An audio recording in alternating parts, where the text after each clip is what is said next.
Hi guys, welcome back to part 18 of Developing Detroit, and I think this is the episode a lot of people have been waiting for, to be honest. You know, we're finally moving into the elite players, so we're going to get a lot of very good players in the upcoming episodes. And I think with the elites, I'm probably going to aim to get one an episode, maybe two, you know, depending on how things go with the elites. If they make a huge impact, then I'll probably only resort to one.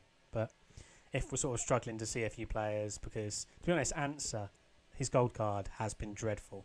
I don't think he's done anything. So if I put him in and he doesn't make much of an impact, I'll try and go for another elite in the same episode. But you can see Herman Moore there. So glad I managed to pick him up. He's pretty much like Megatron, which I didn't really know, to be perfectly honest. I don't remember him being 6'4". But you can see Amari Cooper's known to be an overpowered card, and he stacks up really well against him. And I read a few reviews on him, and he seems like he's going to be an absolute glitch. You can see how much better than he is than any wide receivers we're currently using. Like Golden Tate there, we got Moore and we got Curse down below, and he's just so much better than all of them. So I can't wait to get him in the team. But down below in the comments last time, I did ask who do people want in the team, and Sue was the only name that popped up. So I'm going to put Sue in the team because obviously he's the most requested one. But you can see his stats look absolutely phenomenal anyway. So I think he's going to make a huge impact on the team. Just because I think he'll get a few sacks. He'll be able to get around Lyman at the level I'm playing at for this series really easily, I think. Because most people tend to have high elites, high golds or mid-ranged elites for their linemen. And Sue being 96 with 98 blocks shared, 99 power moves, he should get around them so easily. But you can see we're putting him in the team now.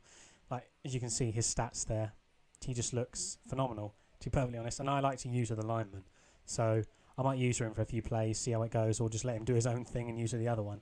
But hopefully, in this game, we will get a fair few sacks, and I'll try and include the highlights of the sacks in the episode. But hopefully, I don't forget to do that. But as you can see from the defence there, that's who we have now. Definitely a lot stronger with Sue in there. I mean, the right-hand side is not the strongest, with 2 silvers still in the team, but I can't complain. I don't think anything goes down the right-hand side more than, you know, the left-hand side. So for now, they're doing us just fine, and we'll get Quinn in soon. But you can see that's the checklist for now, since we've only got Sue in the elite column, since he's the only one we've put in.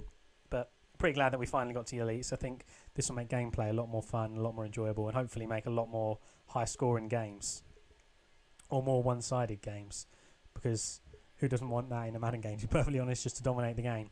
But once again, down below, leave who you want me to include. I'm hoping it's Herman Moore, because I can't wait to use him, because I picked him up but I haven't used him yet. So once again, in the comments down below, comment who you want me to put in for the next episode out of the elites that I have. Because I mean, I have a few coins, but not too many at the moment, so I'm trying to grind through a few of them.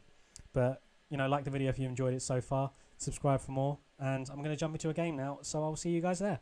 So we're jumping into a game here, and had a great start there with Tate deciding he didn't actually want to catch the ball. But I struggled finding a good game today. So what I'm going to do in this episode is I'm going to show you the highlights of this game. I mean, just the touchdowns, because there wasn't much else, to be honest. So I managed to win this game. As you can see, it was a little bit laggy.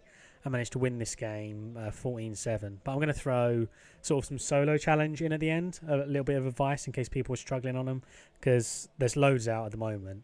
And there's just a few things that I do in every solo challenge to make them a lot easier. But quickly, what I'm going to ask, just a little favour from you guys, is there's a giveaway going on Mutthead at the moment where you had to enter last week with a comment. And I managed to get sort of shortlisted for the giveaway.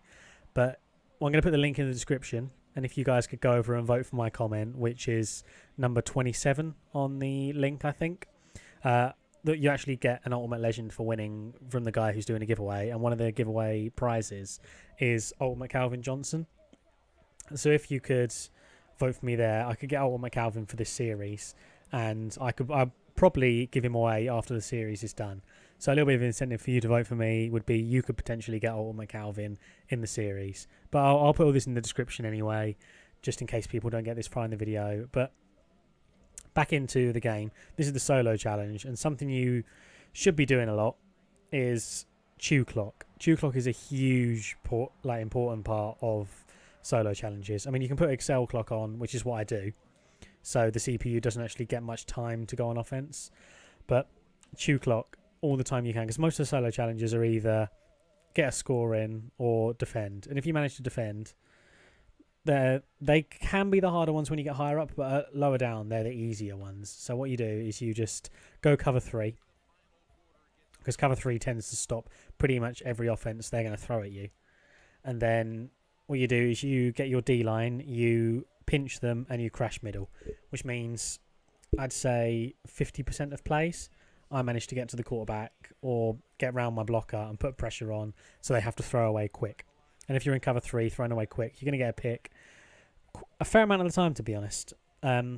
Or they're just not going to be able to get a drive going, which is the main thing. And there was a screen there. I read that totally wrong, because you don't see the CPU screening very often. But we got pretty lucky with that, because we managed to get a block shed. And these ones, I think I'm only on the pro difficulty ones, or maybe even the rookie ones. So obviously these are easy. But the tips, sort of cover 3, crash middle, pinch, tends to work all the way up to all Madden ones, to be perfectly honest. But another thing, like I said, chew clock is a very big thing. I mean, it works online, to be honest, because I've been sort of chewing clock in online games a lot recently, and it really puts people on edge, because they think, I haven't got long to score, so I have to score now. And they tend to go for long, deep plays when they've actually got the ball. So I think that's one of the main reasons Slay's been getting a lot of interceptions, is I've been giving the opportunities for it by not giving my oppositions much time. But you can see here, we're 15-3 up in this solo challenge, and all we had to do was get a stop. And we managed to get a stop pretty easily, to be honest. Same play over and over again. Just pinch, crash middle, and sometimes you can base align, which is triangle and left on PlayStation, or Y and left on Xbox.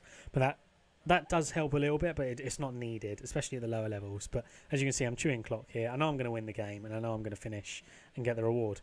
But this is sort of something I've been doing quite a lot on this account, because I have to go through a lot of the challenges to generate the coins for the players. But as you can see, I started this count with literally nothing, and you can see the players I've got on it already. And this is just through doing solo challenges quickly and easily like this. So this is going to be the final play of the game. But if you guys have enjoyed the video, sorry I couldn't get a game in, but I played 3 or 4 today, and none of them were sort of worthy of putting on record. But if you guys have enjoyed sort of the tips I've given and the video so far, give me a like. I'll put a few comments in the comment section below as per usual, and subscribe for more, and I'll see you guys tomorrow. Also, a little side note, I know I did a 100 subscriber giveaway probably a week and a half ago, I think it was now. It's coming towards the end now. I mean, I've nearly got enough comments, but I've got a few favourites in mind. I'm not going to give away who they are, but I've got a few favourites in mind, so good luck to everyone on that. If you're new to this channel and you've made it through to this far, go back, watch that video, put a comment down, like the video, subscribe, and you'll be in a chance with winning. But I think there's about 3 more entries left before I decide who the winner will be. But there is one at the moment that does stick out to me. But like I said a minute ago, like, subscribe, comment, and I'll see you guys tomorrow.